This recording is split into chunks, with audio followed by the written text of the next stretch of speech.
What if the smartest move you could make, the one that really guarantees you get what you want, is to simply, well, appear a little less smart? Mm. Mm. It sounds completely backwards, doesn't it? Ah. But that's the fascinating idea we're really digging into today.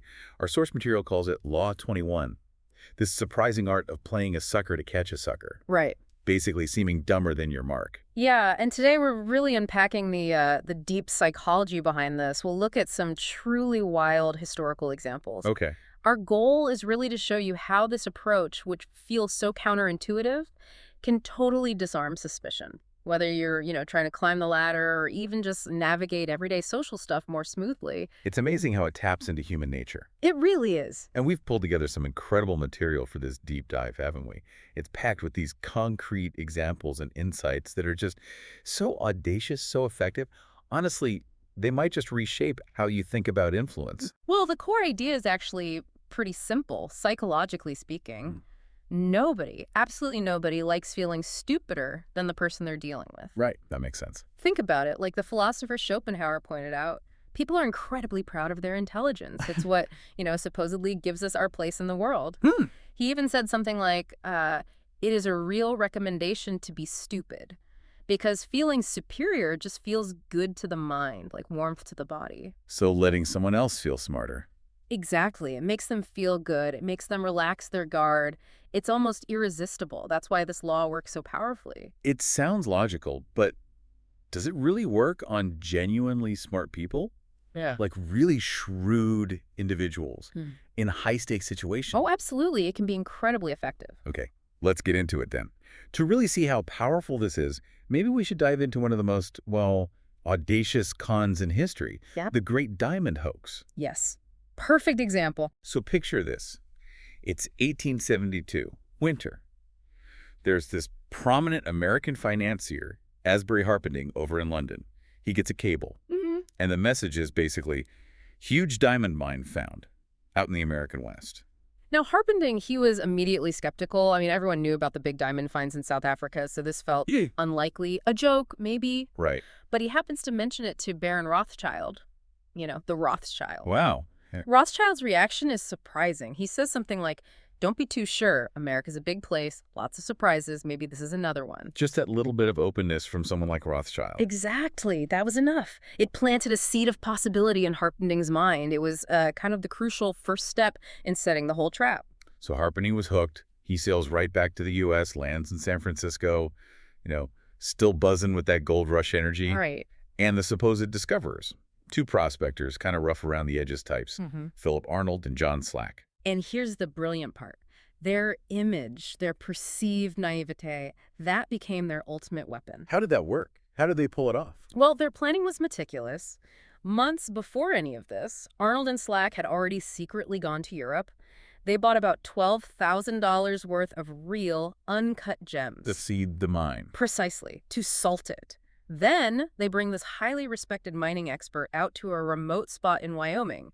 But they take him on this incredibly confusing roundabout route, impossible to retrace. So he can't find it again on his own. Exactly. The expert digs around, finds these diamonds they planted. Back in San Francisco, the fever starts. Even Charles Tiffany, yes, that Tiffany gets involved.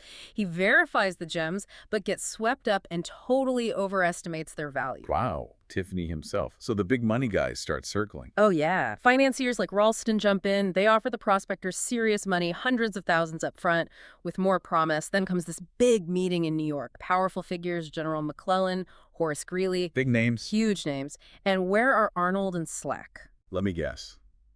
Not there. Not there. They're supposedly out sightseeing like simple country folk overwhelmed by the big city. That's brilliant. It just reinforces the image, doesn't it? These guys are just simpletons, lucky prospectors. They don't even grasp the magnitude of this. Exactly. It's cemented that hayseed image.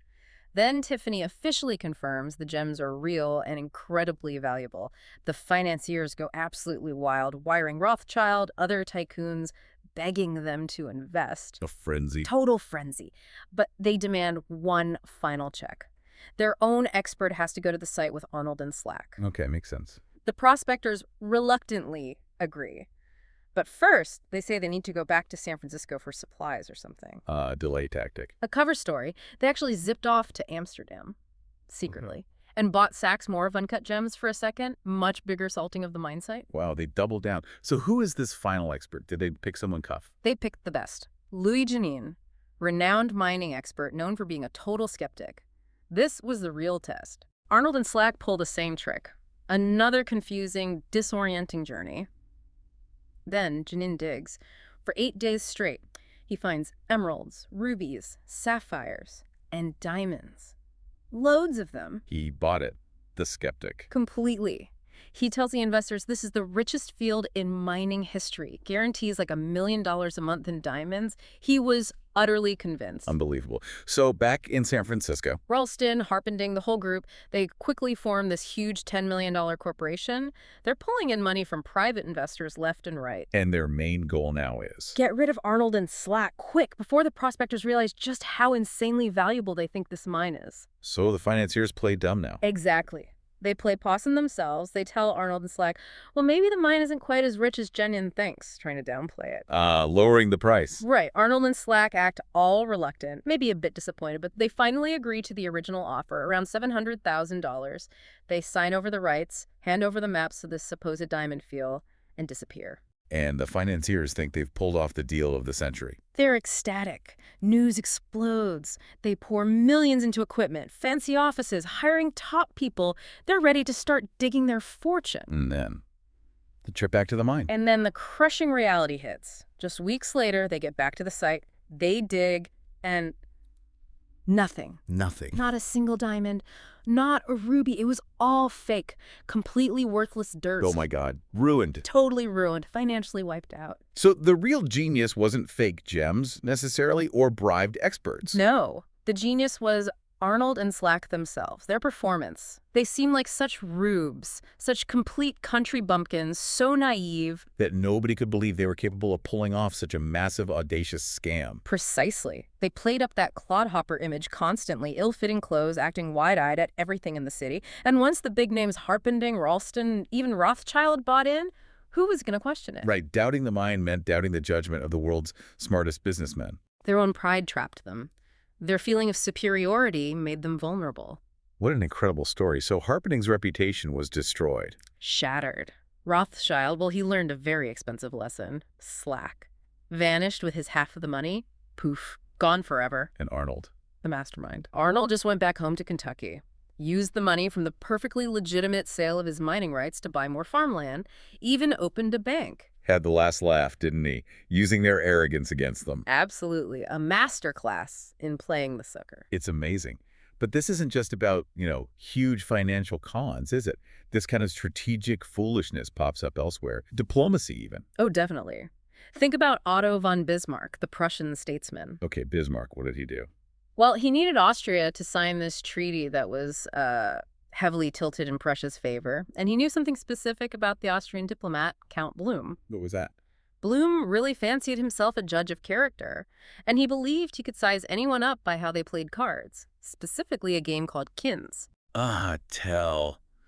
Bismarck knew his weakness. Exactly. So the night before they're supposed to negotiate this crucial treaty, Bismarck casually invites Blum for a game of Kins. And how did Bismarck play? Careful. The opposite. He played like a total maniac, recklessly, lost thousands of tailors, apparently, acted like a complete heedless fool, said ridiculous things, seemed all nervous and bumbling. That's what he on his show. A total performance. And Blum, He fell for it. hook, line, and sinker. He decided Bismarck was just aggressive, impulsive, maybe a bit dense. Just confirmed the reputation Bismarck already had. And because Blum thought Bismarck was rash? He figured Bismarck was incapable of sneaky, cold-blooded calculation and deception. So the next day, when the treaty is put in front of him, He didn't read it properly. he barely glanced at it, signed it without really checking the fine print. Oh, wow. Bismarck was apparently overjoyed afterwards, exclaiming something like, "I never thought I'd find an Austrian diplomat willing to sign that document." He completely masked his cunning by playing the fool.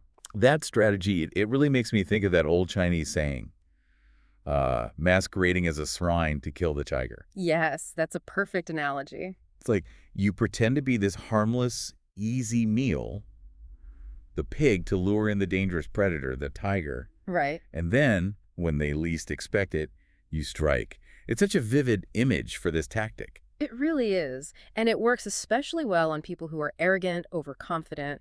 The more they underestimate you, the easier they think you are to manipulate or defeat. The easier it is for you to turn the tables. Exactly. And it's also, incredibly useful if you're ambitious but maybe lower down the ladder. How so?